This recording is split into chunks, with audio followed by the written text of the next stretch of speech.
ایک شہر میں ایک عجیب سا عرف تھا، عجیب سا اس کا ایک اصول تھا کہ ہر سال وہ اپنا ایک بادشاہ چنتے تھے، مگر اس کا طریقہ یہ تھا کہ جو پہلا دن سال کا ہوتا تھا شہر کے دروازے میں جو سب سے پہلا بندہ داخل ہوتا تھا ارلی ان دا مارننگ، صبح صبح اس کو پکڑتے تھے اور اپنا بادشاہ بنا لیتے۔ ایک اجنبی سا شخص تھا، وہ اس کو پتہ بھی نہیں تھا، وہ شہر میں صبح صبح داخل ہوا، شہر والوں نے پکڑ لیا، مبارک ہو مبارک ہو، اس کو ہار وغیرہ پہنایا، خیریت تو ہے کہ آپ کو مبارک ہو، آپ ہمارے بادشاہ بن گئے۔ کیوں بادشاہ بن گیا؟ کہ ہمارا اصول ہے جو سال کے پہلے دن سب سے پہلے شہر میں داخل ہوتا ہے وہ بادشاہ۔ اچھا تو کتنے ٹائم کے لیے بادشاہ؟ کا 1 سال کے۔ تھا بڑا عقل مند آدمی، کہتا ہے 1 سال کے لیے؟ کہاں؟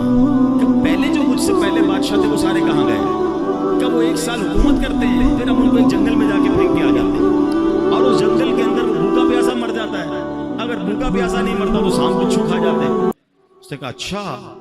اب اس نے بڑی عقل بندی کی، اس نے پہلے تو پورے شہر والوں کے کام بڑے اچھے کیے، ان کے مسائل حل کیے، اور پھر غیر محسوس انداز میں اس نے اس شہر سے اس جنگل تک کا روڈ بنوایا۔ جب روڈ بن گیا تو وہاں اس نے لوگوں کو بسانا شروع کیا، آہستہ آہستہ کھانے پینے کی دکانیں بھی وہاں لگا دی۔